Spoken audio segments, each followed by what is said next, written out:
On Vaticano this week, we pop over to the Basilica of St. Paul's outside the walls for Mass with Pope Francis. The Pope names cardinals from every continent to advise him on how to face the challenges of the Church. Also, members of the Papal Foundation come to Rome on pilgrimage. Plus, we follow the Vatican's now annual conference on regenerative medicine and hear from some of the people who have benefited from adult stem cell treatments. Also, ground is broken at the North American College for a new wing, and events are presented for the rest of the Year of Faith. All this coming up on Vaticano.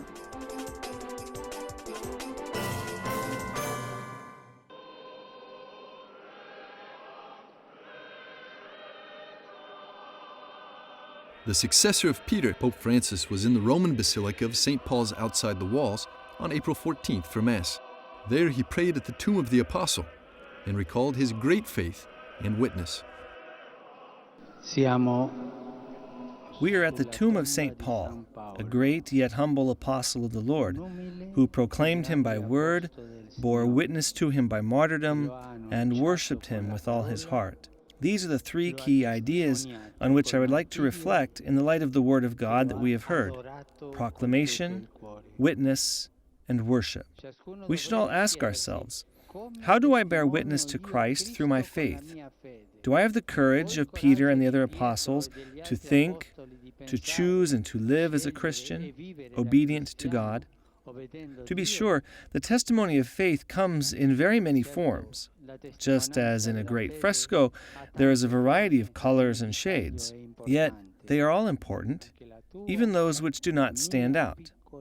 In God's great plan, every detail is important, even yours, even my humble little witness, even the hidden witness of those who live their faith with simplicity in everyday family relationships, work relationships, and friendships. There are the saints of every day, the hidden saints, a sort of middle class of holiness, as a French author said.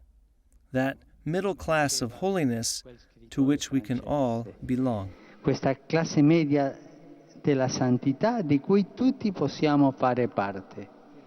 This holiness, said the Holy Father, is tested even today. In varie parti del mondo c'è anche chi soffre come Pietro. In different parts of the world, there are also those who suffer, like Peter and the apostles, on account of the gospel. There are those who give their lives in order to remain faithful to Christ by means of a witness marked by the shedding of their blood.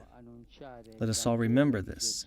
One cannot proclaim the gospel of Jesus without the tangible witness of one's life.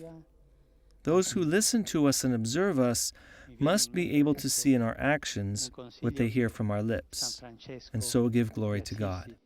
I am thinking now of some advice that St. Francis of Assisi gave his brothers.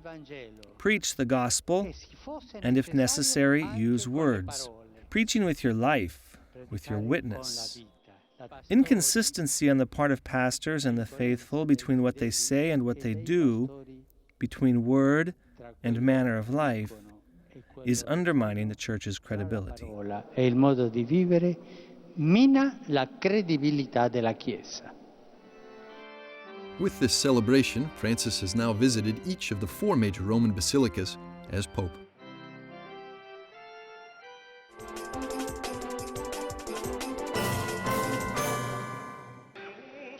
Pope Francis has instituted an unprecedented board of 8 cardinals to advise him on governing the Church and reforming the Roman Curia. The 8 represent every continent. They will give the Pope counsel in the government of the Universal Church and will study a plan for revising the Curia, the Vatican announced April the 13th. Among the advisory group is Cardinal Sean O'Malley from Boston. He's a good friend of the Pope's and speaks fluent Spanish. A second English speaker, Cardinal George Pell of Sydney, Australia, represents Pacific nations. I mean, obviously I'm delighted. I hope I'll be able to make something of a contribution. 2 clarifications. First of all, the first task of this group is to advise the Pope generally on church life where he seeks advice. It's a second and specific and possibly initial task is to talk about improvements, reform in the Roman Curia. Cardinal Giuseppe Bertello is the president of the Vatican City-State Governorate. Cardinal Oscar Rodriguez Maradiaga is the Archbishop of Tegucigalpa in Honduras and current president of Caritas Internationalis. Cardinal Francisco Javier Errázuriz is Archbishop Emeritus of Santiago, Chile. He's also the former president of the Latin American Bishops' Conference. Cardinal Oswald Gracias is the Archbishop of Bombay, India, and the current president of the Federation of Asian Bishops' Conferences. Cardinal Reinhard Marx is Archbishop of Munich and Freising, Germany, and head of the European Bishops' Conference. Cardinal Laurent Monsengwo Passinha is Archbishop of Kinshasa in Africa's Democratic Republic of Congo. In addition to the cardinals, an old acquaintance of the Pope's, Bishop Marcello Semeraro of Albano, Italy, which includes the Pope's residence at Castel Gandolfo, will serve as the group's secretary. The Pope is already in contact with them, and their first group meeting in Rome will be from October the 1st to the 3rd.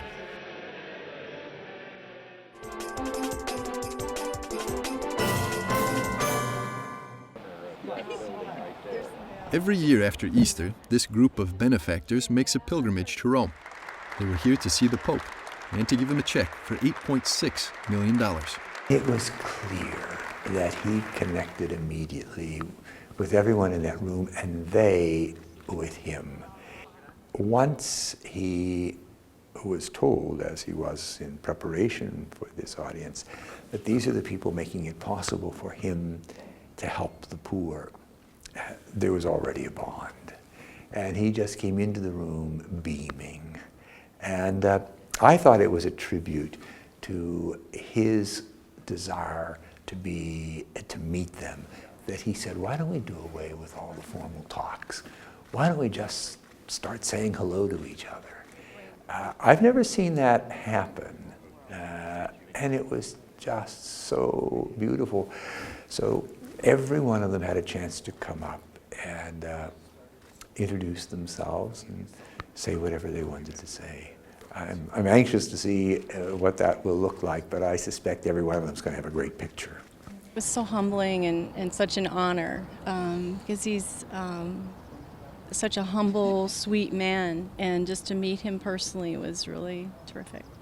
My impression of him was he's funny. He's humorous. You get your chance. This is you don't see on TV.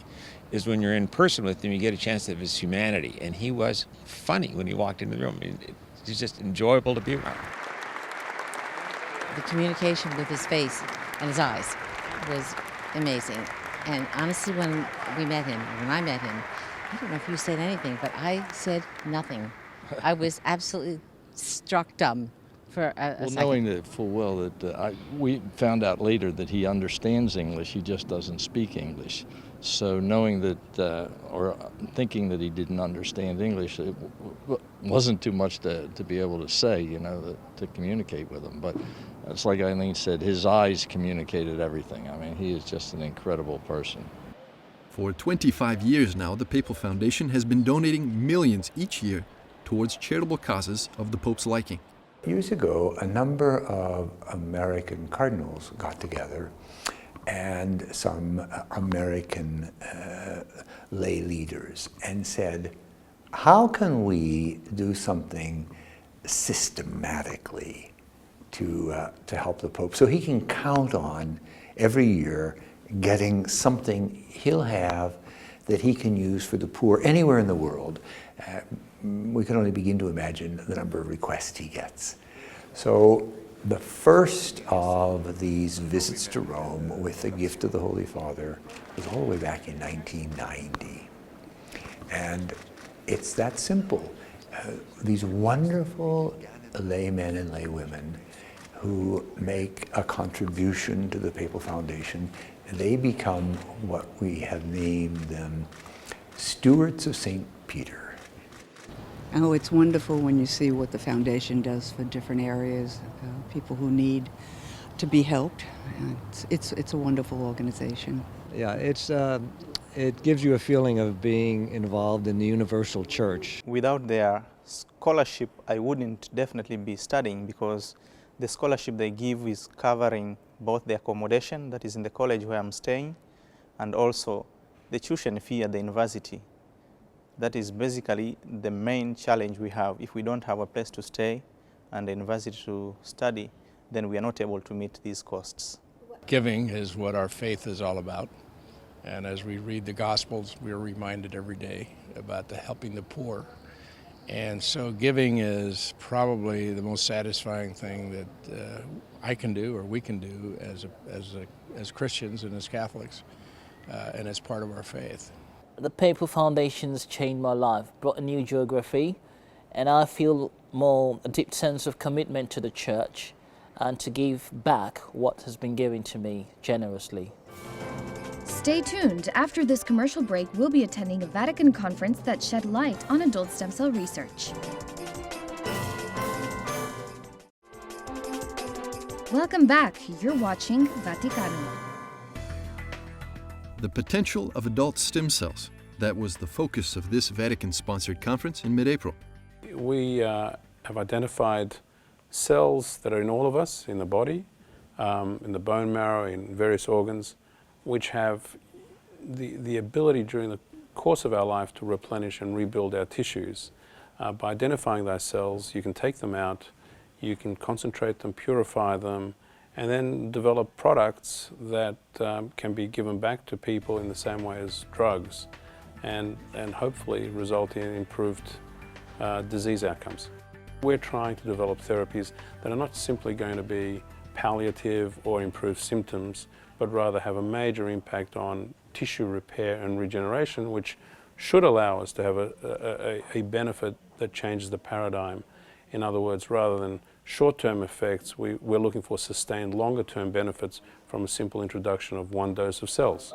The meeting brought pioneers in stem cell research together to talk about the fundamental shift regenerative medicine represents in science and culture. Patients who had incurable cancers, thousands of patients, patients with relapsed lymphoma who would normally be dying, are basically rescued by autologous stem cell transplant. You can do what we call in science non-myo or ablative transplants. The old version, if you will, and which is still done, means you would take and essentially wipe out the patient's own bone marrow and immune system and rescue them with either a bone marrow or a stem cell transplant. For many of the leukemias that we take care of, as many as 2/3 of the patients are cured with these procedures, and they had otherwise incurable cancers. And so the ability of cord blood has really changed the face of transplantation. Key over the 3 days were the shared individual experiences and hopes for the future. Now, working to make cells from the patient's own body that we could put back in that would hopefully help to regenerate function. Embryonic stem cells are something we don't really deal with because we feel the literature and the research has now shown that we have as much or perhaps more potential to use adult stem cells than we would even need to go to use embryonics. I use conventional treatment and many treatments, but one of the research protocols that we are doing is to use adult stem cells taken from the patient's own bone marrow and make them into brain stem cells, and then use that to repair the disease in patients who have disability. Studies continue to shed ever more light on the power of adult stem cells. The Catholic Church's interest in the research is always the promotion of a culture of life.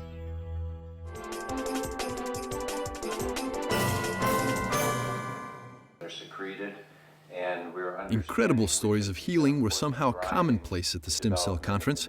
Pontifical awards were given to several standout cases. One was this 14-year-old girl who won for her perseverance in the face of adversity. It feels amazing to win an award like this. Elizabeth Lobato suffers from a rare condition called brittle bones disease, which has stunted her growth. Since she began treatments using her father's own stem cells 2.5 years ago, she has grown 13 inches.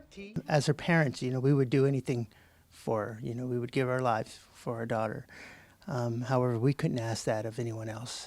And that's the beauty of this, that, there's always good and bad in the world, and it just makes sense that if we can give things to others to make them sick, then why can't we give them things to make them well? And so I was the fortunate one to be able to give her my stem cells, and she's growing, and it's working. I don't know if I can find the right word to express seeing your child ill from birth and not being able to do the things children her age can do and the things she should be able to do, just sitting on the sidelines watching her friends play, to now being able to participate in play and being with her friends. And now she can spend the day with her friends without us being there. And she spent a week out of town without us. So it's nice to see her progressing as it should be. What would you tell other children who suffer from their disease? To just never give up, that there's always something. Roxanne Chiliabaji is 20 years old. She has multiple sclerosis, a condition through which you gradually lose the function of your limbs. She sought a stem cell transplant 2 years ago after finding out about it on the internet. At that time, I didn't have any hope yet left, so I wasn't like confident, yeah, this is gonna work, but I thought it may work, so I was willing to do it. Like I said, I had no hope, nothing left to look forward to. So before the treatment, I could hardly walk. People kept telling me that I should go on a wheelchair. I couldn't write. I couldn't type, I couldn't text, I couldn't use a knife to eat. I couldn't drink. If I wanted to drink water, the glass had to be set on a table, and I had to bring both my arms and put it around the glass and then bring my head and my mouth near the glass instead of vice versa, actually. Now I have a lot of hope. I constantly think about my future. I think about things like what university I should attend to, what courses I should take, everything to do with my future. I think about. Now I run every day. I don't have fatigue. I go out with my friends a lot. Before transplant, I only had the energy to go out about like 4 times a year with my friends. Now I go out whenever my course schedule permits me. I wish more neurologists would know about this, because it does make a difference in people's lives and it does work. So I hope one day we can, that's why we're here, we're trying to get it out there so more people can see the difference. And maybe in the future we'll have more people doing this. For these pontifical heroes, the real reward has been the recovery of some of their health.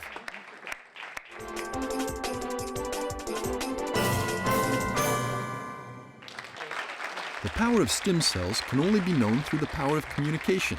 That's why 24 student ambassadors were chosen specifically to experience the conference and spread the word. Dealing with representing the stem cell age, or the entrance into the stem cell age for people of my generation, trying to convince more young people that adult line stem cells aren't some terrifying monster that we should all be worried about, and that they really have true therapeutic value that we haven't been able to find through other types of drugs. Immunodeficiency diseases, multiple sclerosis, diabetes, organ transplants. I mean, they're creating organs out of your own stem cells that you can transplant into an individual, which will remove the need for long-term immunosuppressant drugs. So you're not only improving the quality of life for the people receiving organ transplants, but you're also removing from the equation the need to harvest organs from someone else. So you're not only making their quality of life better, but then you're also removing the problem of resource allocation and rationing, where there just aren't enough organs to go around for everyone who needs them. The organizer of the event hoped that through efforts like this one, the world might see that there's no conflict between science and faith. He's betting the students will play a part in that. We want to let them know that right now they have extremely big opportunity to learn from the best researchers. And we want to create this opportunity. We want to challenge them to come up with new ideas, to establish working groups in their own environment. We want them to collaborate, between their institutions. After the break, we'll take a look at a new project in the works up at Rome's North American College. Welcome back. You're watching Vaticano. At his weekly general audience in St. Peter's Square, the Pope spoke of the Ascension as described in the Gospel of St. Luke. Cari fratelli e sorelle. Dear brothers and sisters, the Ascension does not indicate the absence of Jesus, but tells us that he is alive among us in a new way. He is no longer in a definite place in the world as he was before the Ascension. He is now in the Lordship of God, present in all space and time, next to each of us. We are never alone in our lives. We have this advocate who waits for us. We are never alone. The crucified and risen Lord guides us. And with us, there are many brothers and sisters who, in silence and obscurity, in their family life and work, in their problems and difficulties, their joys and hopes, live their faith every day, and together with us, bring to the world the Lordship of God's love. La signoria dell'amore di Dio.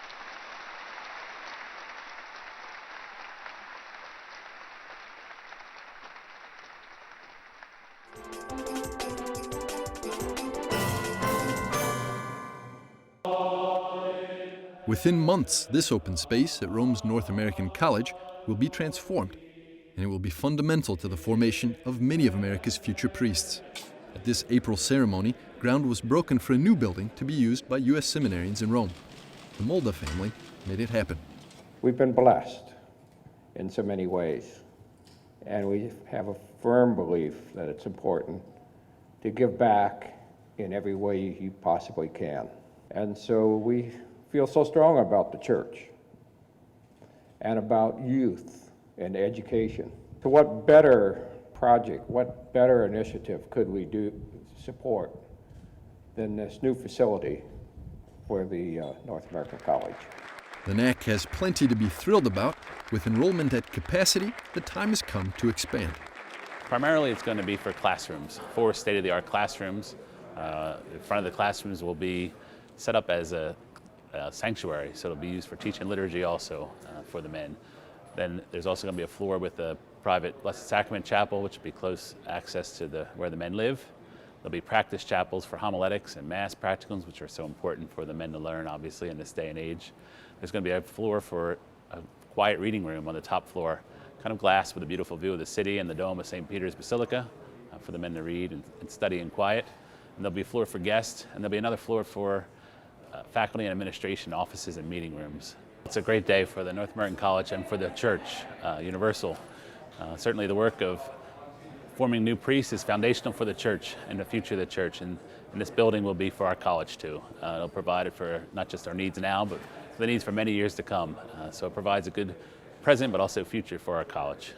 Things have gone so well in the last decades that we need more space, and it's wonderful. It will enrich the college. Our formation here is already very good, but I think that with this expansion, which is made possible by a very generous family, the formation can even move more deeply into the mysteries of the faith, which is what we have to do. And our prior Pope, Benedict, kept calling for us to internalize the faith. The interior life was really what it was all about.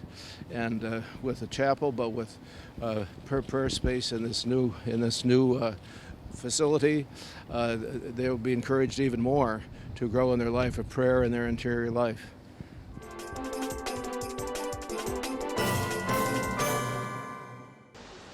Halfway into the year of faith, the Pontifical Council for Promoting the New Evangelization and Father Gino Silva, the American official here, haven't lost any steam. If anything, they're still building momentum. We're seeing an engagement. If nothing else, people are now thinking, what does this year of faith mean? Where is my faith? And I guess what's inspiring for me is the number of emails and calls that we're getting from people all over the world just inquiring about the events. The Council's calendar is peppered with events, many of which promise encounters of faith in the Eternal City. Coming up at the end of April is the first in a flurry of occasions aimed to carry the Church deeper into the year of faith. Young people from around the world and those received into the Church and who have received the sacrament of confirmation or will during the year of faith are welcome to come to Rome. And the Holy Father will be confirming a handful of these young people during the closing liturgy on Sunday, April 28th. Then we have a big celebration of the movements in the Church. Then we have a celebration of the confraternities in the Church. We have a celebration for Corpus Christi on June 2nd. That's going to be an international event, even if you can't come here.